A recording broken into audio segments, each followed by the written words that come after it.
Sunday Lunchtime BBC News with Anjana Gadgil.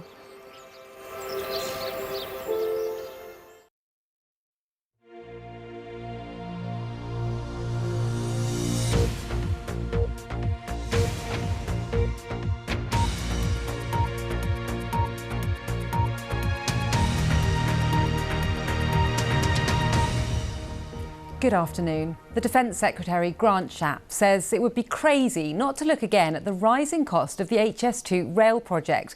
A decision on the future of the Birmingham to Manchester part of the line is expected to be made by the government this week, following reports it will be scrapped. Noor Nanji reports. It's a grand project first dreamt up in 2009. The aim, to speed up journey times and create more capacity. But HS2 has faced delays, cuts and spiralling costs. The original plan would have connected London to Birmingham and then Leeds and Manchester. In 2021, the section from Birmingham to Leeds was cancelled. Then we heard the line might end in West London rather than going all the way to Euston. And now the Birmingham to Manchester bit is in doubt as well.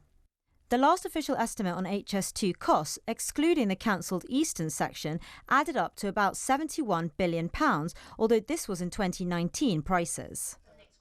This morning, the Defence Secretary and former Transport Secretary said no decision has been taken yet, but that it's important to respond to the budgets. Every government has to look at the overall budgets and then make serious decisions which go beyond the sort of back and forth in a studio like this. Okay. To say, is this affordable under current circumstances? I'm absolutely confident, for example, that when those statements were made, no one knew we'd be in a war in Europe right now.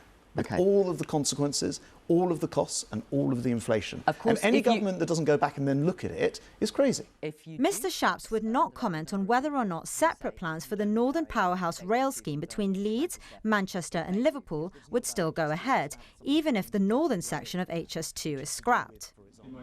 Labour's been accused of sending mixed messages on HS2. We are supportive of HS2 being built, but we're responding to rumour and leak. And look, Victoria, this is a really important infrastructure project.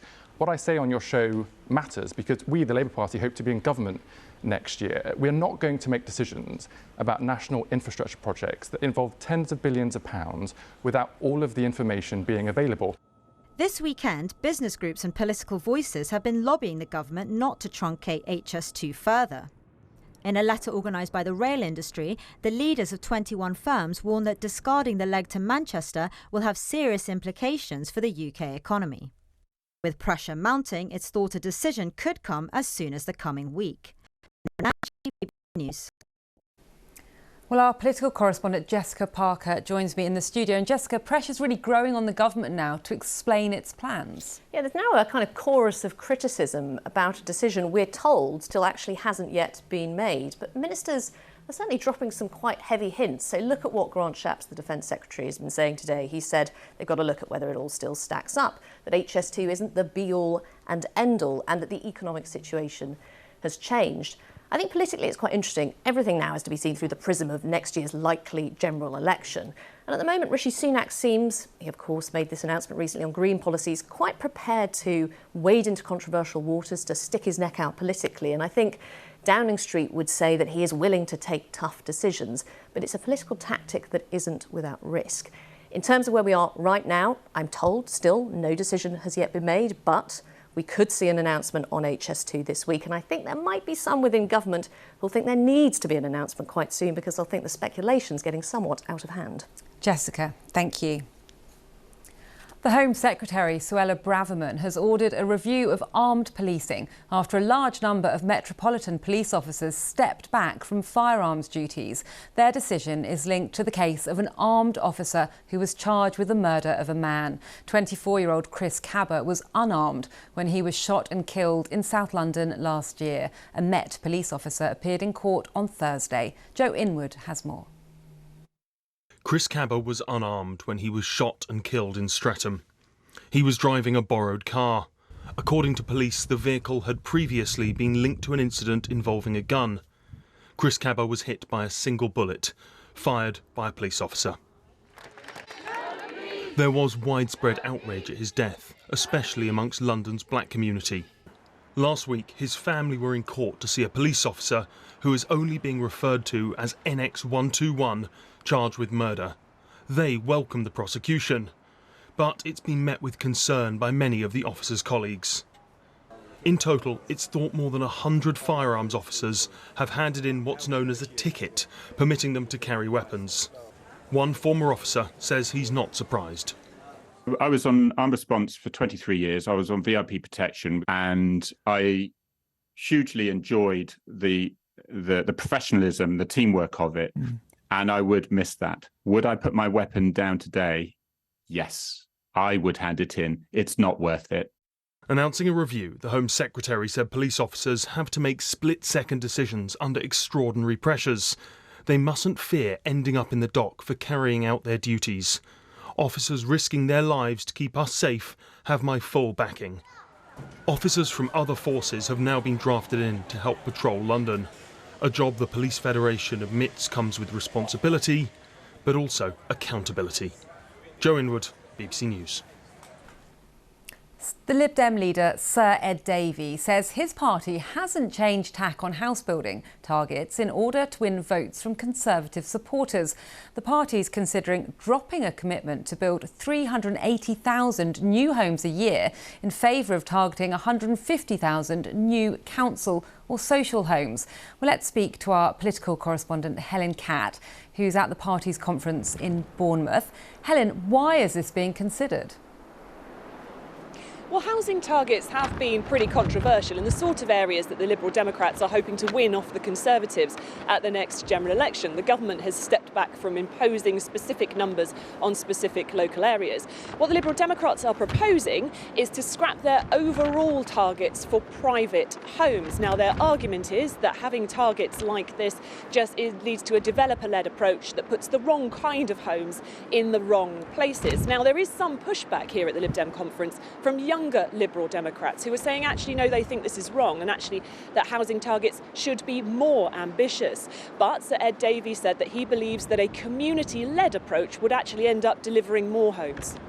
It results in houses that people want, in the places they want, with the infrastructure they want. So often you hear that people are objecting not to houses, but they're objecting to the fact there are not enough GPs, there are not enough schools, that the water infrastructure can't take the new homes. So a community-led approach means you're not just thinking about the houses, but you're thinking about the whole community infrastructure. That's what's been missing, and that's what we're keen to deploy. There's one other big thing to tell you about from this morning at the conference, and that is an announcement from the Liberal Democrats that they would treble the digital services tax, which is paid by big social media companies and search engines, to pay for another of their policies of putting a mental health professional in every school. Helen, in Bournemouth, thank you very much. Bus services in parts of Greater Manchester are back under public control from today for the first time since deregulation in 1985. The B network fleet of electric buses will start operating in Bolton, Wigan and parts of Salford and Bury. The Mayor of Greater Manchester, Andy Burnham, says he hopes it will lead to cheaper fares and better services. A 7-year mission to study what's been described as the most dangerous rock in the solar system is about to reach its conclusion. The OSIRIS-REx spacecraft is bringing back samples it grabbed from the surface of the asteroid Bennu. They'll be dropped in a capsule onto the US state of Utah. Our science editor, Rebecca Morell, is there.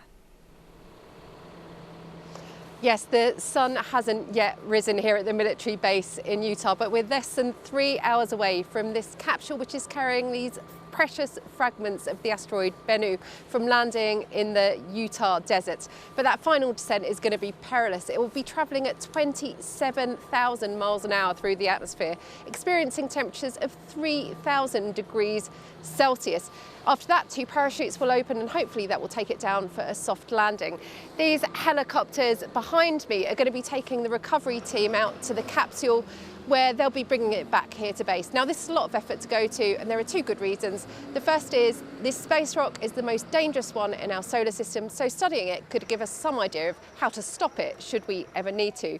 Also, Bennu is a relic from the very beginnings of our solar system. So scientists can't wait to get their hands on it. First thing first, so the asteroid has to make it safely down in the capsule here in the desert.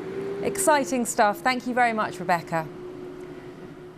And you can see more on all of today's stories, including the capsule landing, on the BBC News channel. The next news on BBC One is at 25 to 6. Bye for now.